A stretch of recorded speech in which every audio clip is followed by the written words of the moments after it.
Keith, you're on mute, I think. I'm muted. There we are. Yeah, okay, How's that's that? right. Okay. Yeah, so Keith, we met before, but years back with Bala, and he had brought a Yes, team. And we went, yes, yeah, it's been a while. yes. So what I do, so we got to start now, isn't it? We're going to start now. I think we have to let people in at 6 o'clock. Yeah, it's Okay, go ahead. So if you hang on for 2 minutes while we get everyone on the program, and then we can proceed. Sure, not a problem. Thank There you. was a slide. Sorry, I didn't get your name. Rajiv. Rajiv. Reggie? Rajiv, yeah. Okay, Rajiv. Okay, Rajiv. How do I share I got one slide I just want to put up at some point. At the bottom of the screen, there's a share button.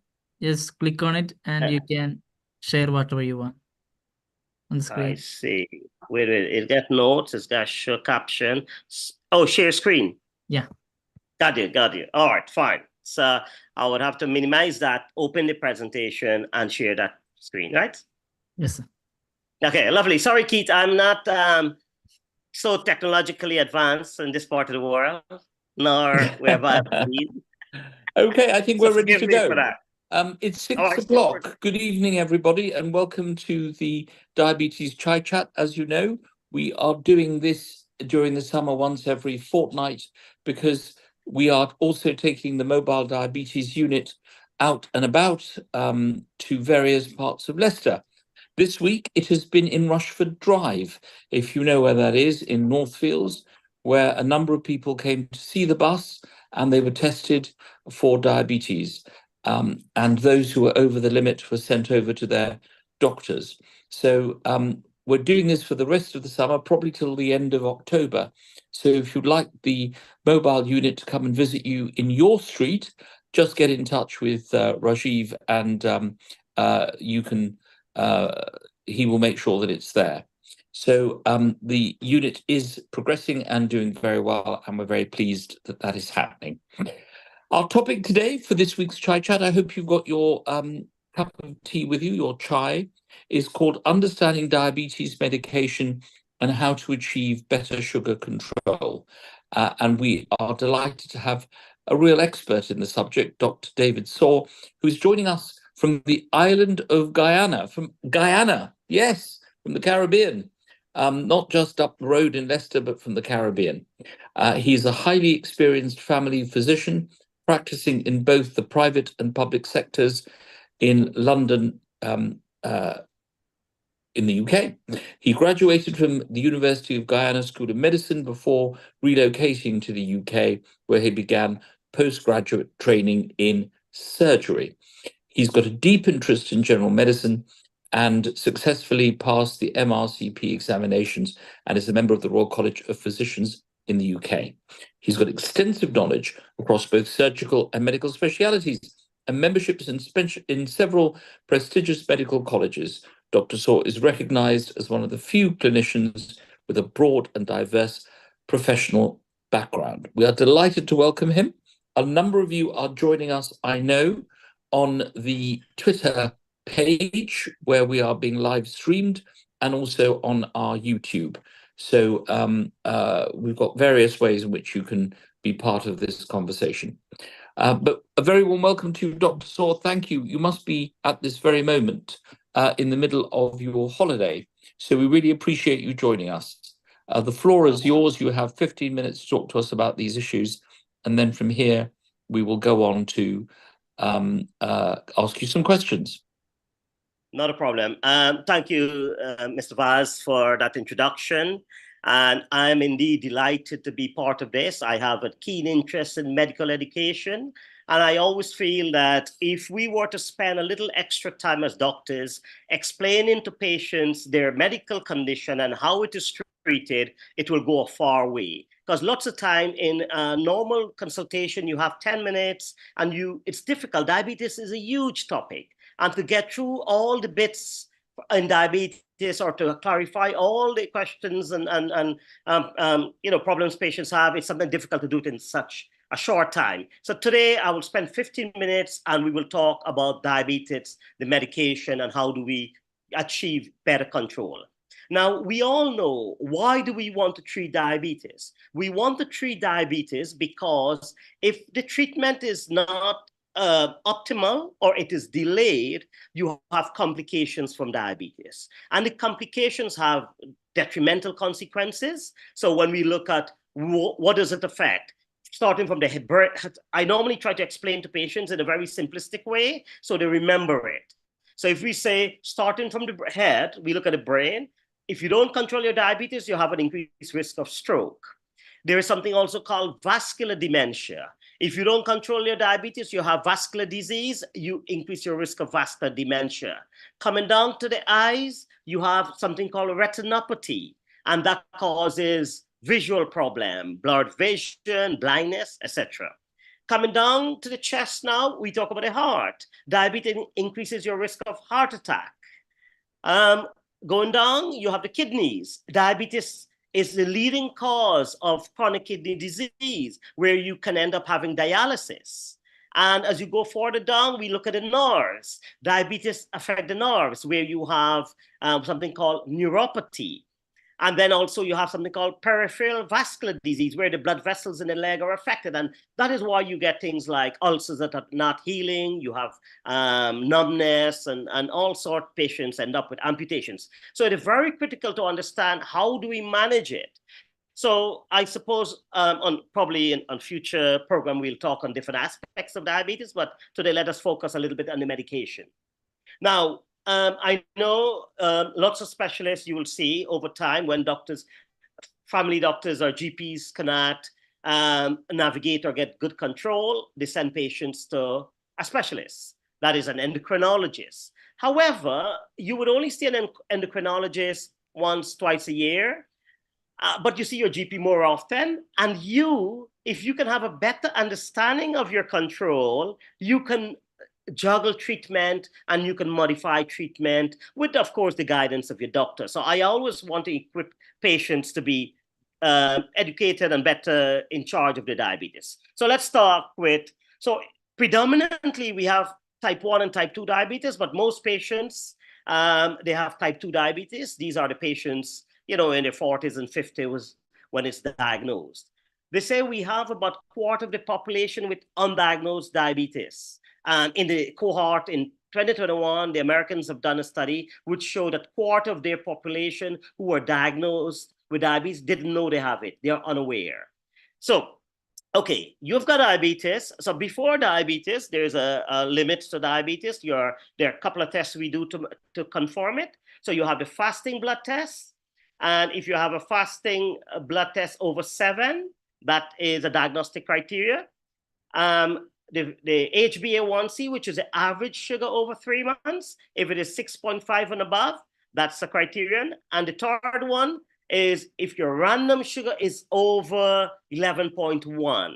These are all millimoles. So I'm speaking UK here, because I know some patients from the Caribbean probably listening as well. But the values will be converted to milligram in the US value. But okay, so we're looking at 11.1 as in random sugar. We look at 6.5 as the average sugar, something called HbA1c, and we look at 7 as your fasting blood glucose. Now, if you are not full-blown diabetes, meaning you're pre-diabetic, so some patients are a little borderline, so normal sugar should be under 6. So if you're between 6 and 6.4, that is your average sugar over 3 months. The HbA1c we call a borderline sugar. So we want to manage you initially with that and lifestyle changes. Now, as it progresses and it goes higher, we will start giving medication. Now, understanding medication is important, because I get lots of patients come in and they're saying, Doc, when I check their blood sugar, it's still high. I say, what happened? Are you not taking your medication? They say, I took the medication, I had side effects, and I stopped. Now, I would always say to a patient, for every condition, there's 5 or 6 different types of treatment options. So if you cannot tolerate one medication, we have an option to you. Talk to your doctor, he will give you a second one. So once your sugar is uncontrolled, we will then go to the first drug of choice. It's called metformin. And why we choose metformin? In understanding diabetes, we know that insulin, there is either a deficiency of insulin, that is your body not producing enough, or the insulin that is produced is not working properly. That is, there's a insulin resistance. So what we want to do, initially, we want to use the body's own insulin and to let the body optimize that utilization. So the drug, we give what we call a insulin sensitizer. So there are different drugs for diabetes. One, sometimes they will stimulate the pancreas to produce more insulin. And then there's another that allow the insulin to work better. So initially, we would want to give a drug to allow the insulin to work better, and that is metformin. There's another one called pioglitazone. Also, they are insulin sensitizer. Now, once we realize that the insulin that is there is optimally, it's working optimally, the sugar is still high, we will then choose a drug from a different class that will then stimulate the pancreas to produce more insulin. So I just want patients to get these 2 points very clear. One, their medication for your body to produce more insulin, and two, there's medication for the insulin that is there to work better. And then there are different mechanisms. There are other drugs also that will cause, there's a drug called SGLT2, and that's the latest in the market in the sense where it has got a lot of cardiovascular data to say it helps prevent heart attack and stroke, it prevents kidney disease. So these drugs are called SGLT2. Now, an example would be dapagliflozin or Farxiga. Farxiga in the UK, people know about that, empagliflozin. So how that works, the sugar in your body is filtered through the kidney, and the kidney reabsorbs some of that sugar in your body. But when the sugar is too high, it is excreted into the urine. So that medication lowers the threshold for excretion, so it makes you pass the sugar out in your urine. Now, this is important also because the side effects of the drug, if there's more sugar in your urine, you can have an increased risk of infection in your genitals. So women can have increased risk of thrush. Men can have candida, as in thrush also. So if patients were to have those side effects, we either lower the dose or we switch the medication. So I always emphasize to patient, there are lots of options in medication, and we will choose different classes of drug. So you have what we call, so let's start with metformin. Then we have one called sulfonylureas. So these are your gliclazide. Then you have DPP4 inhibitor. These are your vildagliptin, sitagliptin, linagliptin. Diabetics, they would understand some of these drugs because they've been in it. Then you have SGLT2, and that is your empagliflozin and dapagliflozin. And then you have the GLP-1 agonist. And that's the hype in the market with a drug called Ozempic. I'm sure lots of people heard of Ozempic, which is a weight loss drug. And that usually is in the form of injection, weekly injections. So initially it was used for diabetes. Now it is licensed for both diabetes and obesity. So if I have gone through 5 or 6 classes of drugs, and I'm sure for patients who are getting side effects, we would say we have lots of options. And then if we have exhausted all your drug options, then we go to insulin. Now that is the basis of diabetes management. Now, Keith, you'll tell me if how much time more I have. I know I'm rambling on a little bit too fast, but I'm really aware of time. And no, you can ramble on for a couple of minutes more. Yeah. So, okay. So how do we manage diabetes? When we start with a drug, how do we choose a drug? So first, we choose a drug based on the other conditions patients have. So if it's purely diabetes, we'll say, okay, let's start with metformin, and then we go down the line. If a patient has got diabetes with kidney disease, I may say, hey, I might start with metformin, but my second drug might be a drug called SGLT2, because the evidence tell us that drug helps kidney. So I will start with one that helps diabetes as well as kidney.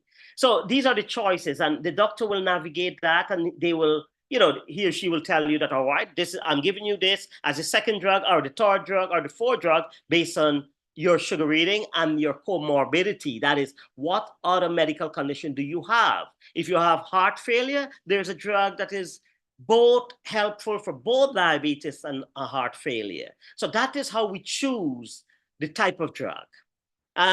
Once we have exhausted that, then we go on to insulin. Now, let us quickly, I will tell patients, when do we know our sugar is controlled? What is our target? So I always tell patients, there's no point you take your drug and you see the doctor 6 months after. What you want to know, I'm taking the drug and I'm getting the result, or I'm getting the control I want. Now, what is the control? You're aiming for a sugar in the morning between 4 and 7. That is your target. So there are different sugar tests. Let us not confuse sugar tests. So I said we have fasting sugar tests. That is, if you haven't eaten first thing in the morning, there's a different value for that. That value should be 4 to 7. Then they have what we call postprandial sugar, which is this test after you've eaten. Obviously, we will expect the test to be higher after you've eaten. Now, 2 to 3 hours after you've eaten, your sugar should not be more than 8.5. So, or let's say anytime after you've eaten, it should not be more than 10. Just a ballpark figure. Ideally, 2 hours after you have eaten, your sugar should not be more than 8.5. Now, so we know fasting, you should be between 4 and 7. After meal, 2 hours after, you should be not more than 8.5. And then your HbA1c, that is your average over 3 months, should be between 6.5 to 7.5, but around 7. Now, if you achieve those targets, bang on, you're controlled. And I'm happy, I tell patient, fine, we can continue with that medication you're on. However, if you're not achieving those values, we will then make adjustment accordingly. Thank you so much. That is perfect, right on time, exactly 15 minutes, really grateful. I wanted to begin with a question about my Freestyle Libre 3, which I have, I've used it, I buy it myself because I'm a type 2. I watch it all the time, and the most effective time that gets me into the green box, down below 9, you keep saying 5 or 6, but this is, for me, getting into the green box is my life's work. Once we're in, I always get a spike after I've eaten, always. Then, of course, it comes down. When we talk to doctors like you, hardly anyone says, change your diet and change your lifestyle. The medication issue, of course, is really, really important. But what's the food that we should eat, or what's the additional medication? Apart from metformin, we know you'll have to go down the path of the NHS and give us metformin. But is there another food, drink, something that will lower our blood sugars that you know about because you're an expert in this subject? People say water with a slice of lemon. Other people say avocados. What's the thing that can actually help us more than any other? What can we eat to help us? So I would say that there is no one food that I know of. I'm not a nutritionist or a dietitian, but I think that a dietitian would be able better to answer if there's one particular food. But what I would tell patients generally is that you want food that are complex carbohydrates. Now, there are 2 components to this. One is that we have our diet, usually when we eat, it is made up of a lot more carbohydrates. And when we look at certain subgroups of patients, for instance, I've got lots of Asian population who predominantly we have chapati and our rice and our carbohydrate base as a staple. Now, those food should be, as a matter of fact, the Diabetic Association would say that should be 1/4 of your plate. Do we eat 1/4 of our plate in carbohydrates? No, we eat 3/4 of the plate in carbohydrates. Now, your plate, ideally, the American Diabetic Association recommend half of your plate should be vegetables, 1/4 protein, 1/4 carbohydrates. I would say normally a healthy meal, I would say for practicality, I'll tell patients up to 1/3 carbohydrates, 1/3 vegetables, and 1/3, protein. Now, if you were to, first of all, you want to understand that important aspect. So you want that plate to be, so your portion size is very important. Secondly, the type of carbohydrate you're going to use. You want what we call complex carbohydrates that break down in the body slowly. Now, these are like what we would say brown bread, brown pasta, brown rice. So I wouldn't say, I mean, I like carbohydrates, so I wouldn't stop my chapati or my rice or whatever, but I want wholemeal stuff. Now, you try to avoid the fast-acting sugar. What is your fast-acting sugar? Your puddings and your sweet and your sugary stuff, they release sugar quickly in the blood, spike your insulin, and it causes your sugar to spike. You don't want that. Now, the other thing, lots of fruits and vegetables. So if we look at, there are some fruits and vegetables that have got lots of sugar. I would tell patients also, people think you can eat a lot of fruits and it's good for you. Yes, it is good for you, or 5 a day is recommended, but I want you to spread that over time. What tends to happen, we take a bowl of fruits, we eat that, then we have our meal. Well, no, sugar, all the fruits have got sugar. I would want you to spread that. You can have that as a mid-morning, mid-afternoon, and you spread that sugar. Your vegetables, so if you look at broccoli, carrots, cucumber, spinach, those are low starch vegetables. You have high starch fruits and vegetables, like you would have high fruits like mangoes and stuff would have lots of starch. So you have to be selective in the type of fruits and vegetable that you're eating to not to overload the body with carbohydrates at one go. You spread your meal out and you have your portion size. Now, what we do on the NHS is all diabetic patients, this is what we call, is one of the markers of quality improvement work. They should all be referred to a dietitian. So I would ask patients, if you've been diagnosed with diabetes and you haven't been referred to a dietitian to give you some guidance in your type of food, please ask your GP for that. And they will recommend that and you will be better guided. And then initially, now your liver machine, it's good, your liver machine, yes. I mean, on NHS, we don't give that out to patients who are not on insulin generally. We only give it because it's an expensive monitoring system. So patients who are on tablets like metformin alone, the likelihood of their sugar going low, or they're mild diabetics, so to speak, because they're only on one tablet, there's no need for you to have 24-hour monitoring. I think it's a gold standard, and in years to come, maybe once it gets cheaper, we will go down that route. But for now, we look at testing periodically, and once you achieve those targets I spoke about earlier, you can be well controlled. Now, what I do in the beginning of diabetes diagnosis, I give patients the strips. I say, okay, don't bother. I will give you the strips. What I want you to do is, once you start eating, I want you to check your sugar postprandially. That is, after eating, 2 hours after eating, you check your sugar. And patients will then have an idea, what food am I eating when the sugar spikes? So they will come back to me and say, Doc, I ate this and my sugar was 10. I said, all right, you know that, okay, these types of food will increase your sugar. So you try to minimize those food, eat less of those food. And these other foods that I'm eating, my sugar. So one of the things in patient education is to give them the strips. I would implore GPs to say, I know there's a restriction on the number of strips you would like to give because of cost, but I would give new diabetics, I would give them enough strips for them to have an understanding how diet relates to their sugar reading. And once you have that correct, then you know how to manage your sugar yourself, and you can navigate that on your own.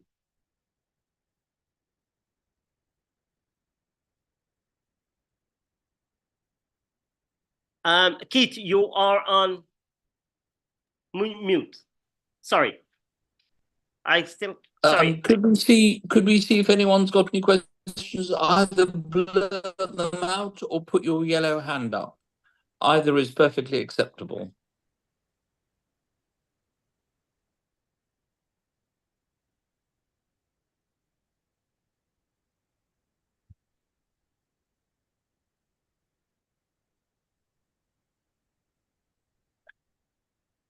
Sorry, it's in mute. I didn't hear that. Was there? I said you're having a very easy ride tonight.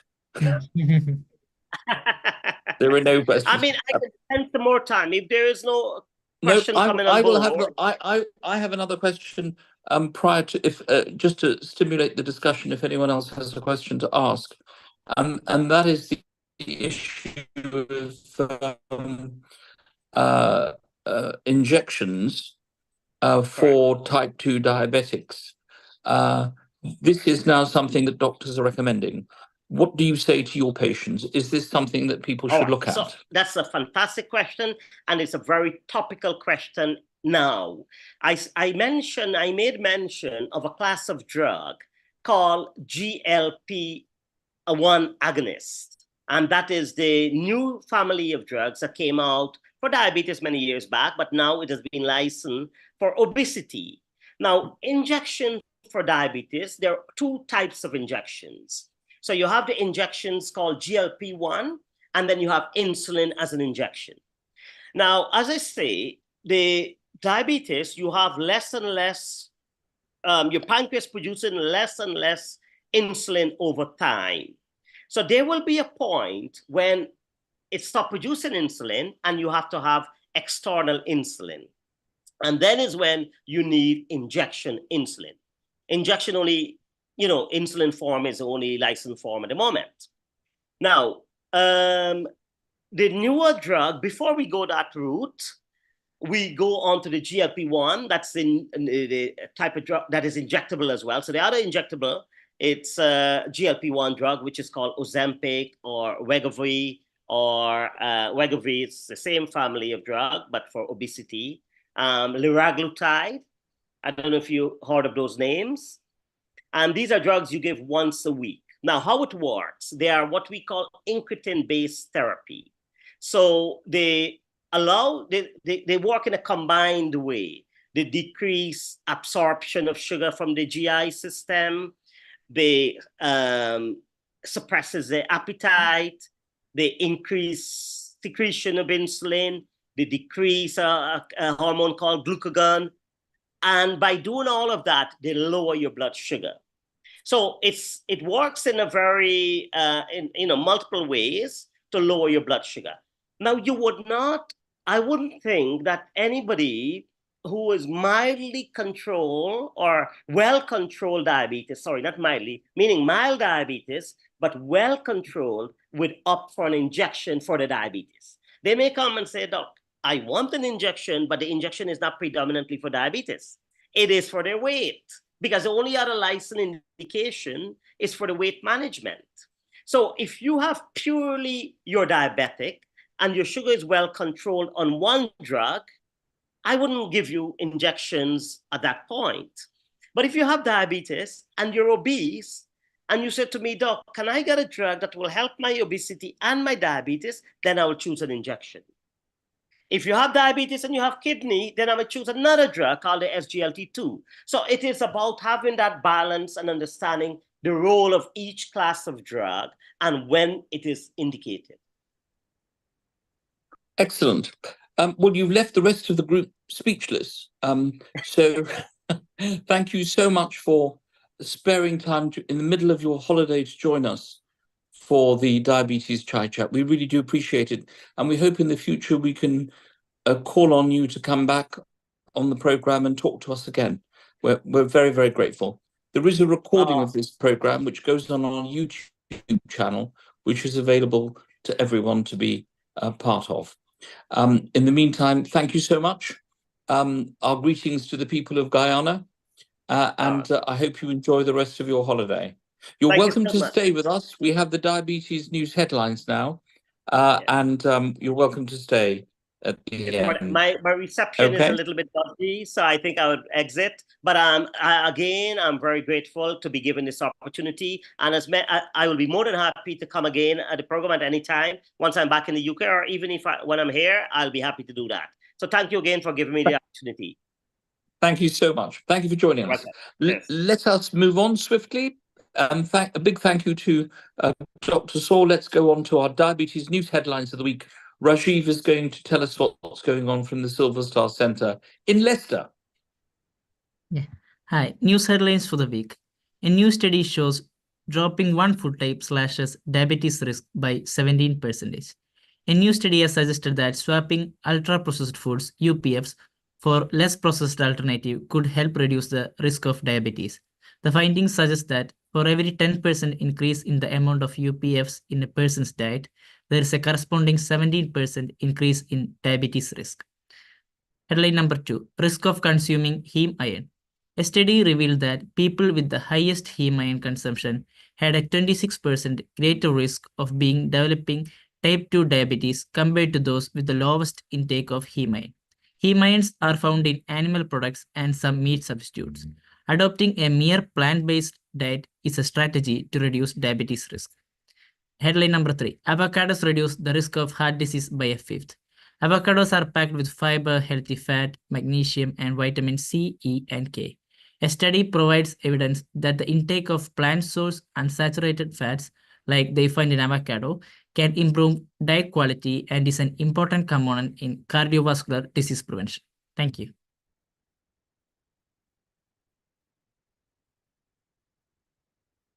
We're not able to hear you, sir. You're mute. Okay, this weekend, thank you very much, Rajiv. This weekend, if you are out and about in Evington, please join the Evington Mela, where the mobile diabetes unit will be testing people for diabetes. Very soon, we will, now that the office has been refurbished, we will be opening up testing sessions once a week at the diabetes headquarters at 201 Uppingham Road. But we'll need to wait till we do that. In the meantime, join us at the Evington Mela. And if you want us to come and visit your street, the bus will come to your street and test every one of your friends for diabetes. It's been out now 4 times. It's been a huge success. We've tested over 100 people on these visits. So it's well worth doing some street testing. In the meantime, thank you so much for joining us. Have a wonderful evening, and we'll see you again very soon. Thank you.